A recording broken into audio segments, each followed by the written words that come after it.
This is Kentucky Afield Radio. This is Ron Rohde, Kentucky Afield's first host back in 1953.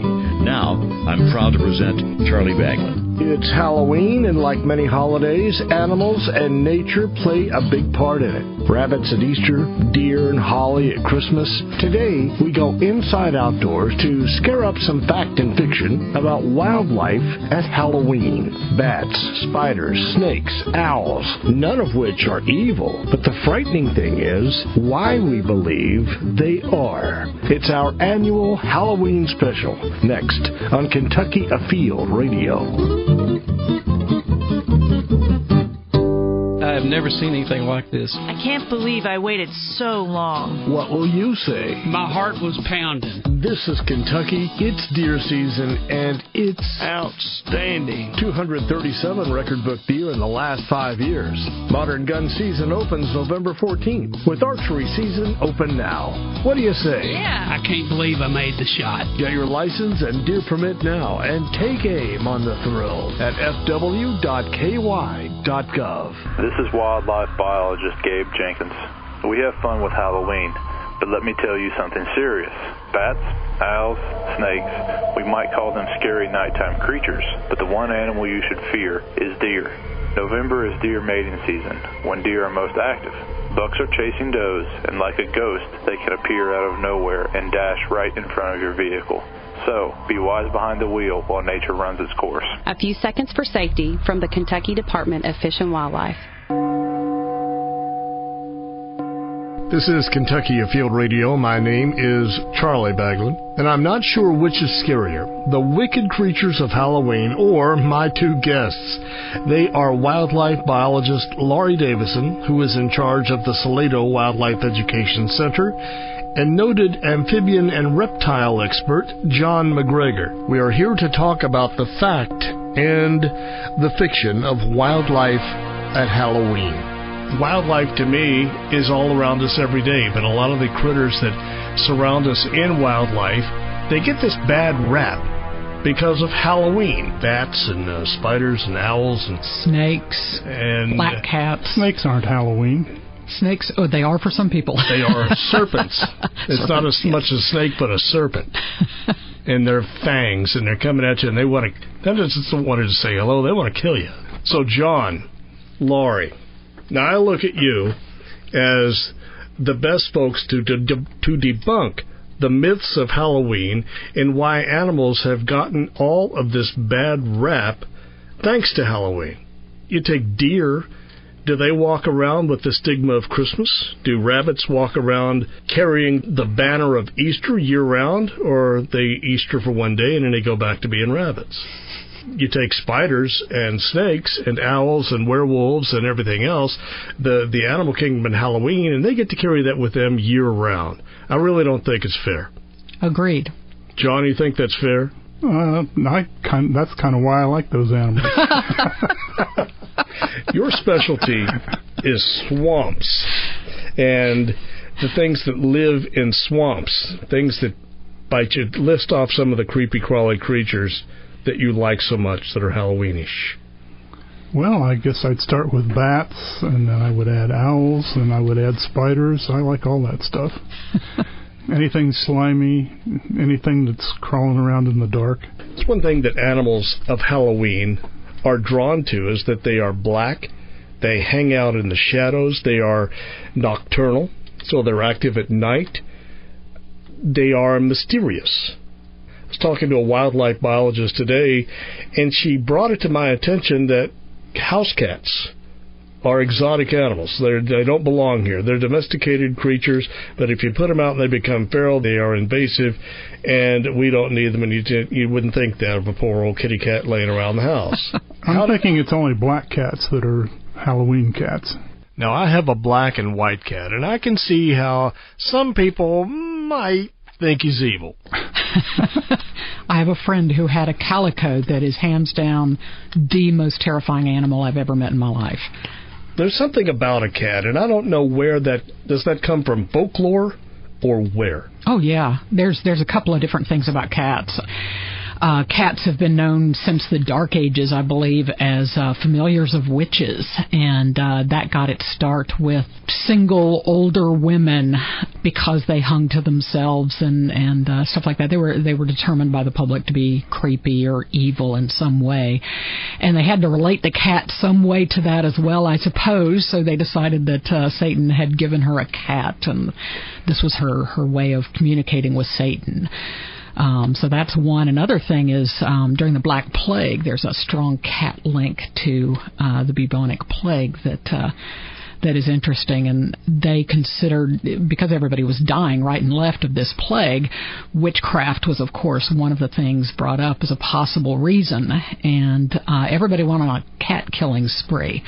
The nice thing for dark-colored cats, though, was that in these pre-industrial cities that were dark and dingy, the dark-colored cats got to hide out, and the white ones got killed out really quickly.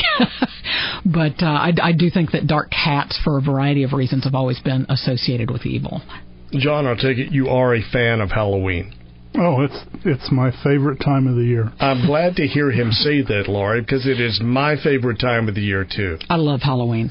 What do you do to celebrate at the MacGregor household? Well, we decorate for Halloween. We decorate the whole house and the yard. Do you do like some people do at Christmas, that people have to come by to see it to believe it? We're on a dead-end street. Do you carve pumpkins or put the plastic ones out from the store? Neither one. I put out skulls. I've got a space alien baby preserved in a jar. I set that out on the porch. I have jars of snakes that I've picked up, run over on the road. I put those out. Do you have sound effects to go with it? We have voice-activated decorations, like a screaming bat that we hang from the gas grill. And it twists around and screeches and makes noises. I'm going to get your address. When does this spectacle open? We put it all out on Halloween. Oh, Just leave it out for one night, because I had things stolen a few years ago. So it's not there October 1 through. It's just one day. It's just one day. I take everything in as soon as trick-or-treat night is over. I do have a Miley Cyrus that I have tied to a life-size poster of Miley Cyrus. I tie that to a hemlock tree in the front yard. Leave it up for a few days. Okay. The neighbor girls moved away, and they left that on the curb, and I just didn't want it to go to waste. We have established that Halloween is the number one holiday. I assume that it's number one in your book, too, or you like Christmas, Easter? Yeah. No, I love Halloween. I like them all, but I really love Halloween. For me, it's not about decoration so much as activities, though. We go do stuff on Halloween. What if it were true? The ghost story tales. And a long time ago, I was the executive producer of Kentucky Afield Television, was host a little while before Tim Farmer came on board. We set up a campfire, and we got some conservation officers and other folks to come around, sit around the campfire and tell ghost stories. The activities you do, that would be among them, the telling of these eerie tales. Let's talk about the wildlife of Halloween and how wildlife has gotten, in many ways, a bad rap that follows it around year-round. And we will begin with John's favorite, the bat. Do they really swoop down and bite your neck? Are they out to get you? Well, they swoop down, and if you don't bathe very often, you might have a cloud of bugs flying around your head. And the bats are just there to do you a favor. But you interpret that as they're swooping at me. That would make sense. If you are surrounded by bugs that are flying around because you're dirty and don't have good hygiene, never thought about it. Well, remember Pigpen from... Absolutely. Yeah. He always had a cloud of flies around him. I love it. That is an ideal example of why a bat would swoop down anywhere in your vicinity. Otherwise, if you're clean, if you put on your deodorant in the morning, how close is a bat going to come to you? Well, not very close, but if you stand under a street light at night and the bat is coming in and swooping around to catch the insects attracted to the street light, and you're going to think he's swooping at you. That he's swooping to get bugs under the street light. Yeah, and if a bat gets in your house, and it'll be in a room, and it'll be flying around trying to find a way out, it's just human nature, to perceive the very worst in the behavior of wild animals. It's all about me. It's not about the bat trying to get out to get back to its natural habitat. Yeah, just open the window and the bat will fly out, and that's the end of it. Laurie, bats are one of your favorite creatures. I remember you saying on a previous show on this topic. I do like bats. I like them a lot. I think they're really cool. Flying mammals. You can't get better than that. There are 3 flying mammals, if I'm correct. There's Rocky the squirrel. There is a bat. Is there a 3rd flying mammal or just those 2? We are going to have to let that subject simmer and stew in the witch's brew for a little while. We have to head to break. Kentucky wildlife specialist John MacGregor and Laurie Davison are with me. And up next, the vampire bat. Yes, Virginia, they do exist, as surely as love, honor, and devotion exist. Is it the right holiday? We'll tell you where when we come back next on Kentucky Afield Radio. This is our Halloween special on Kentucky Afield Radio.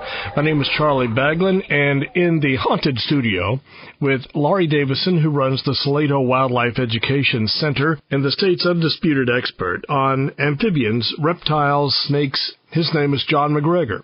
We were talking about vampire bats. There is a vampire bat, as I understand it. They don't live in Kentucky, though. Where are they from? In Central and South America, there are, I think, 2 different species of vampire bats.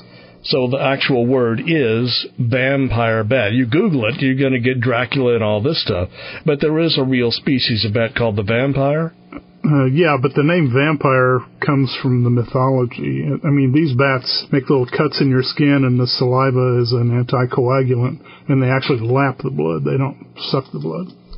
So, when you say your skin, are they actually feasting on people, or is it an animal or a cow, or what are they after when they do this? They mostly feed on the blood of domesticated animals because they're easy to catch and they can't get away. There's a pretty interesting video that I saw online a couple of years ago of a vampire bat defending the chicken from another vampire bat. and he had slashed, the legs of this chicken with lapping the blood, and then he was keeping the other vampire bat from getting it. It's really neat. I think it was called A Vampire Bat Defends His Chicken. It was really cool. So do the people in Central and South America have to fear that a bat may swoop down and get them there? Would you say, or is that going to be more of a dog, cat, cow? It's mostly cows and chickens and that sort of thing. But if you sleep outside with your feet in the open, uncovered, you may have a vampire bat visit you.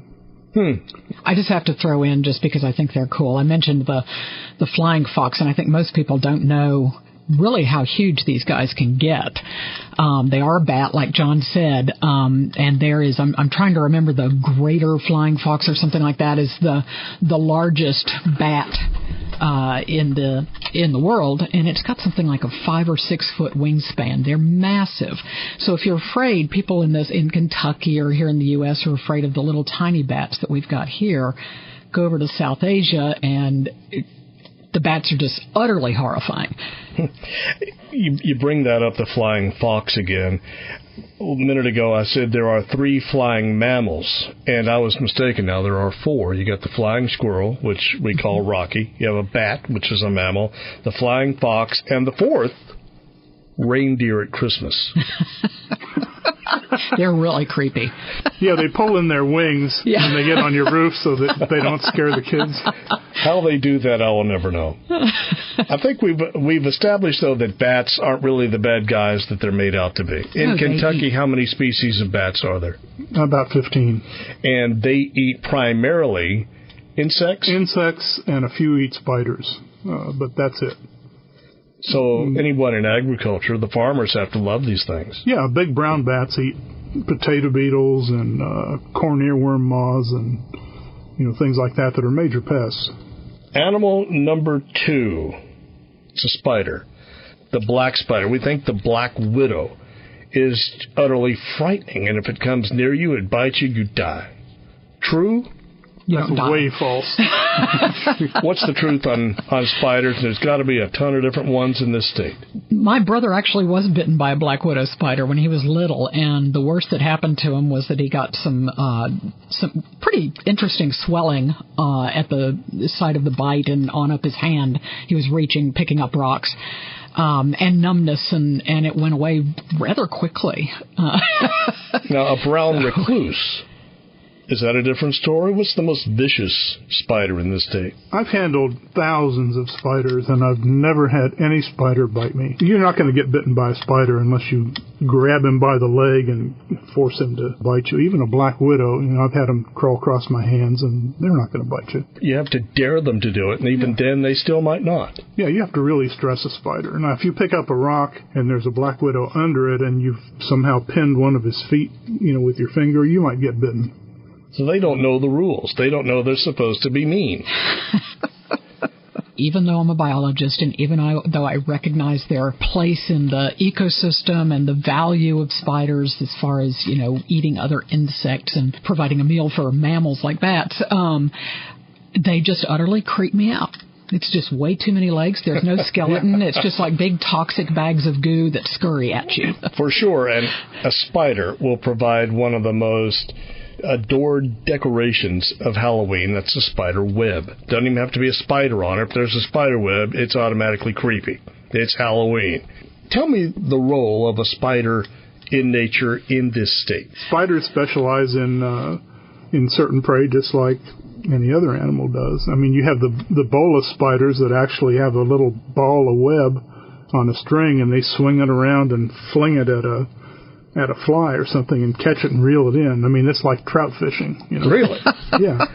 And then you have, the wolf spiders, and they don't catch anything in their webs. They go out and prowl and catch things. You have the jumping spiders that they attach themselves to a stick or something and leap off into space and grab a passing insect and then pull themselves back with a strand of web. That's like bungee jumping, Without spiders, we would not have Spider-Man.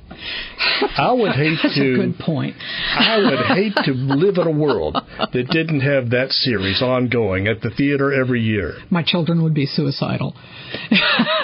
They love Spider-Man. Things eat spiders. The spiders are part of the diet of what? Raccoons, skunks, what? Oh, I don't know. Armadillos eat spiders. Lizards, frogs. But the spiders turn the table sometimes. I found a dead pickerel frog with a wolf spider in its mouth, and the wolf spider had clamped down on the tongue of the pickerel frog and killed it. Killed it. And the spider also was dead? Oh, yeah, they were both dead. With a spider, the circulation system of a spider is kind of like the brake fluid in your car. If you puncture the line and the fluid leaks out, then the spider doesn't work anymore. So if you injure a spider, all of that fluid leaks out, and he gradually becomes immobile. And that's kind of what happens when a frog grabs a spider and bites down on it. The spider's as good as dead. So I did not know that. Yeah, it's a hydraulic system. That'd be a good science project. I like that. Building a spider. See, wildlife biology isn't that hard after all. Owls. There's something about the hoot of an owl that makes people nervous. It makes them scared to go out at night. An owl will fly very silently because that's one of its strengths, to swoop down on prey, and the rabbit or the mouse cannot hear it coming. And yet they can catch it, and you will hear an owl kill things that it is about to eat, a rabbit or some little mammal. It can turn its head almost all the way around. That's right. What else out there about an owl makes it so darn scary? I think owls are one of those that if you're out in the dark at night, humans are not blessed with excellent night vision. And so every noise, I think, has the potential for being dangerous. And owls at night, any noise at night, I hear a stick break when I'm camping when I was a kid. It was Sasquatch, It's definitely Sasquatch. And even when you're older, though, and owls just sound a little bit haunting and a little bit creepy. Plus, we've grown up with I don't know how many movies with owls that foretell, evil and death and things of this nature. So perhaps if I'd grown up in a different country, I wouldn't find owls that creepy. Owls are supposed to be wise. We look at other people as being wise, and there are certain animals that look wise just because of where their eyes are located. A rabbit looks stupid because his eyes are on the sides of his head, and you can't look a rabbit in the eye. Yeah. But an owl, a cat, a canid, like a fox or a dog, all these cute animals, they all have eyes where you can make eye contact with them, and I think that's a big part of it.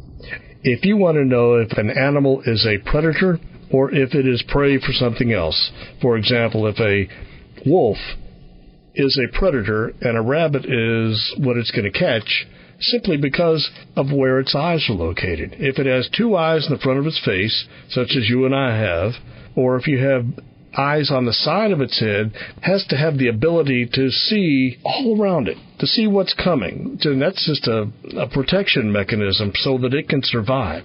Now, is that right? Yeah, largely. A lot of the prey species, herbivores, have the eyes on the sides of the head, and that is very much a defense against predation. They need to be able to pay attention at all sides, and predators need to be able to focus on what they're hunting. Is a monkey a predator because it has eyes in front of its head? A lot of monkeys are predators. Yeah. Well, and another thing to think about here is a lot of the apes are arboreal. They live up in trees, and they have to be able to judge distances, to jump from one limb to another or whatever. And to do that, you need to have bifocal vision. If you've ever tried walking around with just one eye open, you lose your ability to judge distance, and it's pretty weird. Bifocal vision is really important. John, we've got to get to a break, but when we come back, I'm going to ask you about something you know more about than anybody in Kentucky, snakes. It's our Halloween special. This is Charlie Baglan on Kentucky Afraid Radio. Charlie Baglan back on Kentucky Afield Radio. I've been saying Afraid Radio, and that's what Halloween does. It scares us. Sometimes, though, we let our imagination sort of get the better of us. Do you know a witch? Do you know a goblin? Is your attic haunted?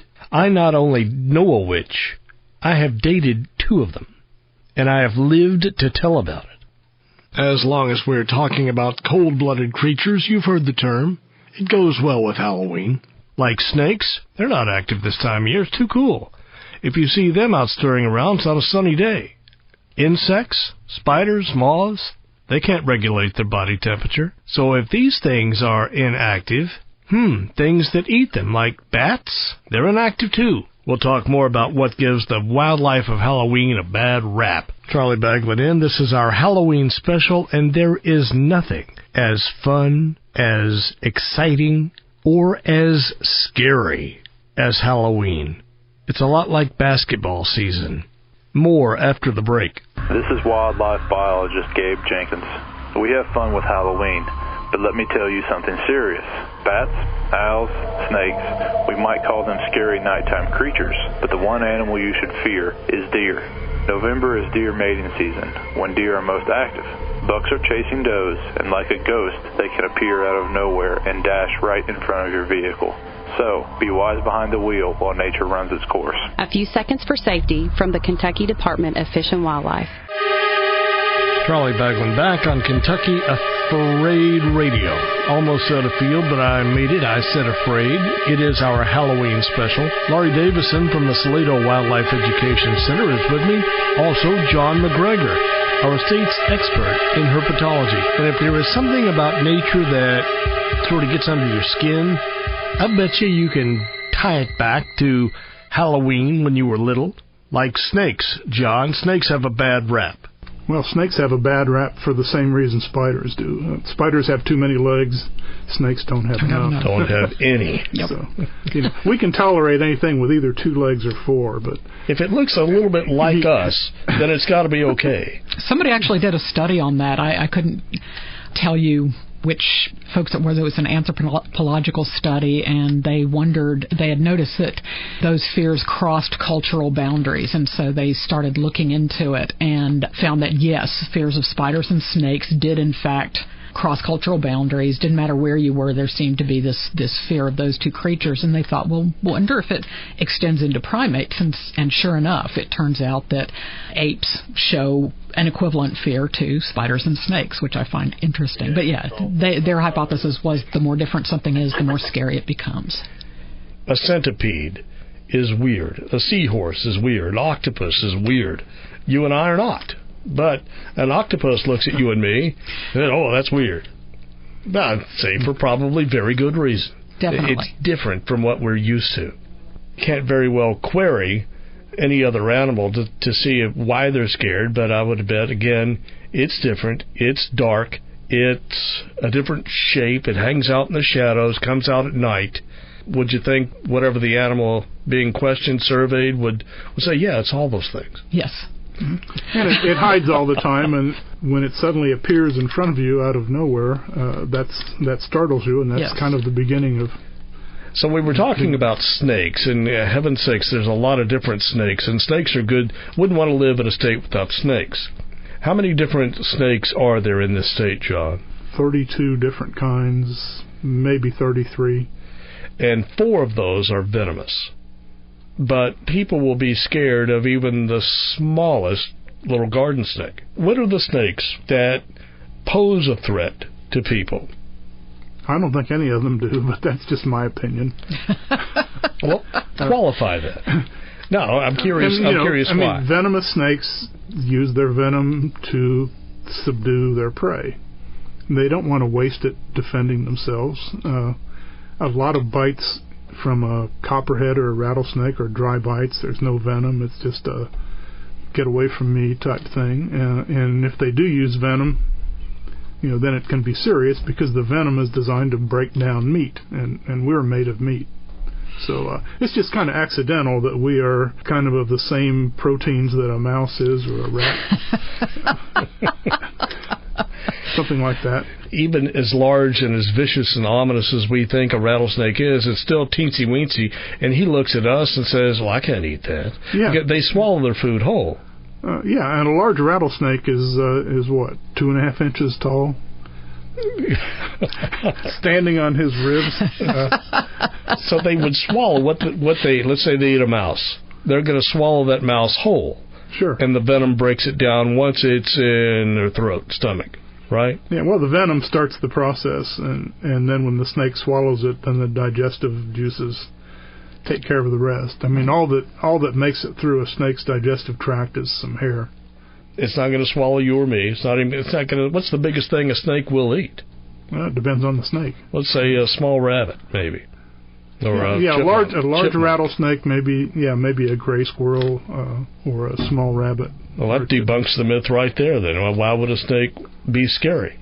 You never know, though, because if you do startle one, and the first thing they're going to do is lay still and hope you just walk right past. But if you get in there and mess with them, they may choose to defend themselves. But you're saying even then they may not put venom into you. Yeah. Now, I'm not saying that snakes are not to be respected, because a bite from a rattlesnake or copperhead can be quite serious. But, it's an unusual thing. I mean, we have in Kentucky maybe 1 or 2 snake bite deaths a year, and almost always that's some guy who has a rattlesnake in an aquarium and decides to demonstrate that he can kiss that rattlesnake on the head. That actually happened the guy was bitten on the lip, and he survived it, but I don't think he ever did that again. So you're advocating respect for snakes. Respect for all wildlife. It's always amazed me that people can be so terrified of a snake but not hesitate to get right up next to it with a hoe or a shovel to cut its head off. It's like, if you're really that afraid, back off, leave it alone. But there's some of this is probably innate also. Sure. When I taught school for 6 years. When I taught 7th graders, every kid in the class wanted to hold the snakes.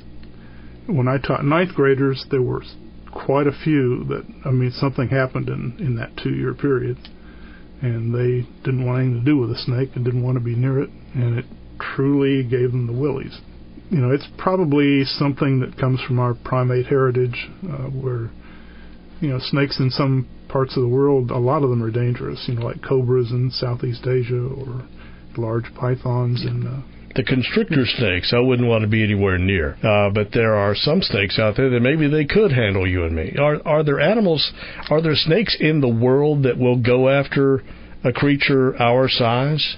Anaconda. Yeah, sure, an anaconda or a Burmese python or a reticulate python. They're big enough, and they don't seek out people, but, if someone leaves a baby sleeping by the riverbank while she's washing clothes, and a python comes along and finds that. It's a free meal. That's right. It's no different to the python. That's no different than a large rat or a puppy or. What is the snake that we see snake charmers charming? It's like from India, and what is it? It's an Indian cobra. It's a cobra. And there are no cobras in Kentucky. No. No. Okay. So in Kentucky, you have the pygmy rattler, the rattlesnake, copperhead, and the cottonmouth are the 4 that are. But the other ones, 32. Every time you see a snake, it's going to kill me. It wants to kill me. It's green. It's going to kill me. People don't know one snake from another. And it's probably hard. I kind of blame that on the elementary school teachers and the middle school science teachers. For not doing a better job teaching that stuff. Overall, the roles of snakes. I wouldn't want to live, I said earlier, in a state without snakes because they really have a role. Tell me what that is. It's the same as anything else. They're part of the food chain, and they can provide a meal to another animal. Possums eat venomous snakes, but also they're keeping control of a lot of things that we consider pests, like small mammals, rats and mice and things like that. For garter snakes, garden pests, I love having garter snakes in my garden because I know they're eating stuff that will eat my vegetables. So for me, that's a positive role. John, what do you think? Do they exist on their own? Are they out there independently, or do they have a role? I think they're much more beneficial in urban areas and on farms, than they are out in the woods. I mean, out in the woods, they're just part of the balance. But when they get into a town, they control things like house mice and English sparrows, starlings, slugs. Garden pests. And where there's a big concentration of people, snakes really step up. You can step up without any legs, and they control things. Some snakes eat other snakes. I'm thinking the king snake.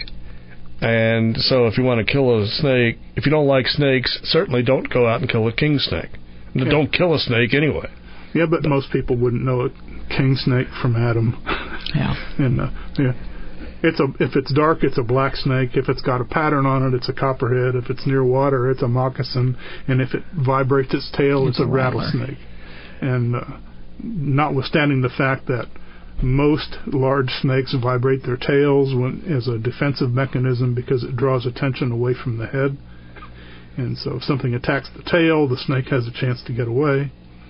And that's probably why rattlesnakes have rattles to begin with. Snake ain't so dumb, is he, Laurie? No. I'm impressed.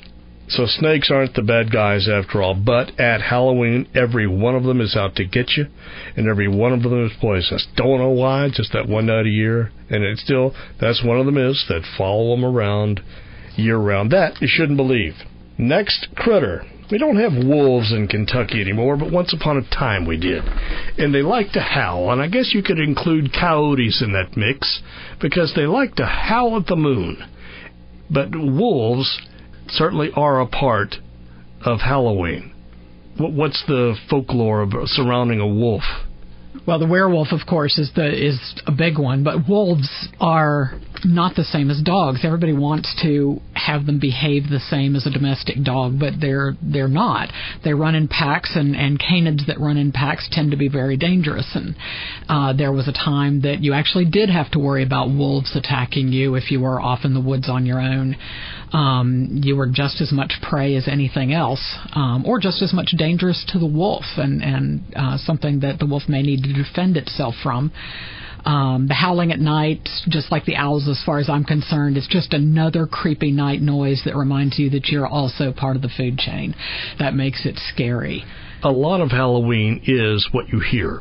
And what you hear, if you can't look at it and see what's making the sound, if you can't isolate it, then you're thinking, what is that? Where's that coming from? what's it mean? Is he coming to get me? And if it's a hoot owl or if it's a coyote howling in the night, an owl eating a rabbit and it's screaming for its life, you never know what these things are. But a lot of Halloween simply is sound, and it happens at night.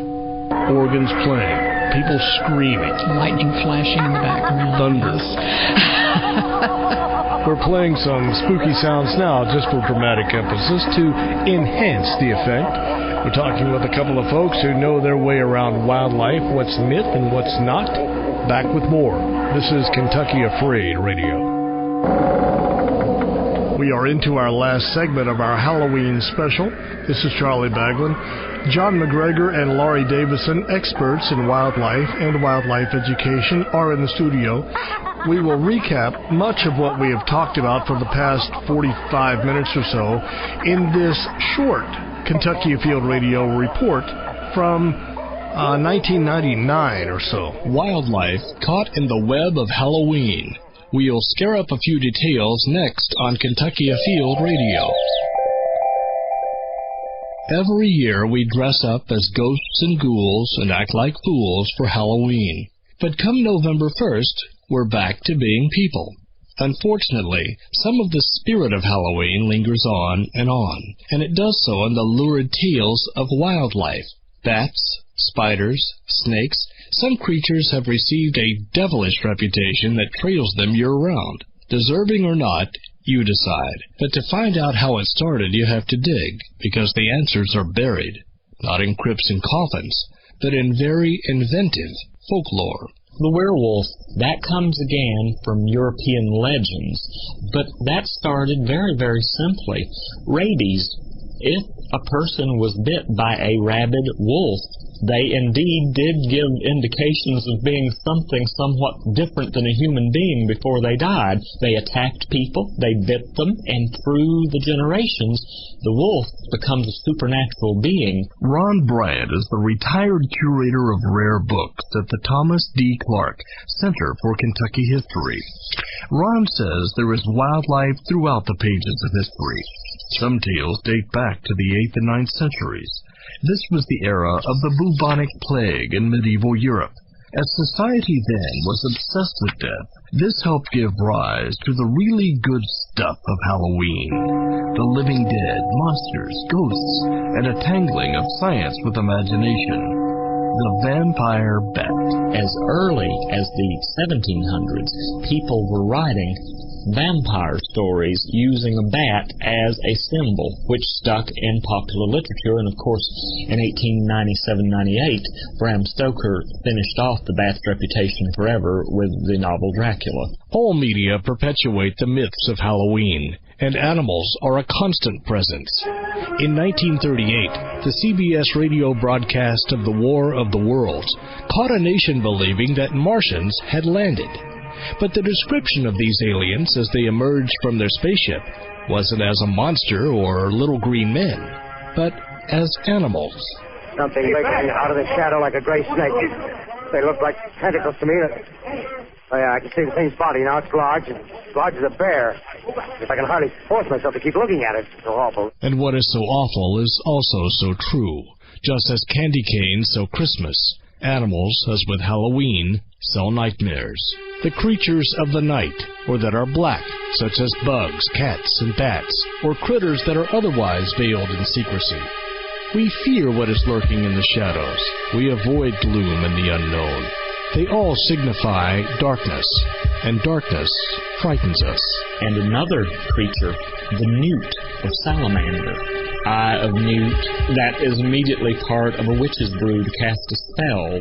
We want our children to appreciate nature and the bugs that come with it, but nursery rhymes can often beat us to the punch. Little Miss Muffet sat on her tuffet, eating her curds and whey. Along came a spider and sat down beside her and frightened Miss Muffet away. Immediately, the spider is something that we fear. There is an element of death about a spider. In cellars, attics, and other haunts, you can dust off an old book and hence an old way of thinking, but it's hard to separate phobias from facts, like the serpent. from the snake. Our view of the serpent comes from the Old Testament, when the serpent was the first to give in to Satan. But look, in ancient Greece, the serpent was used as a symbol of life. Even the medical profession still has the intertwined serpent on a staff that represents them. That is why so many things in our culture has a negative connotation from European tradition on down to modern times, and we cannot shake it. The real magic is in recognizing that even creepy crawly creatures have a place in nature, and what's scary is how out of tilt nature may be without them. Every cog in the wheel has a purpose, just as all wild creatures. Still, there's no denying that some animals are held hostage in their link to Halloween. We mix fright with fun. Yet for wildlife, despite a wiser, more sophisticated culture, at trick-or-treat, folk tales are still up to their old tricks.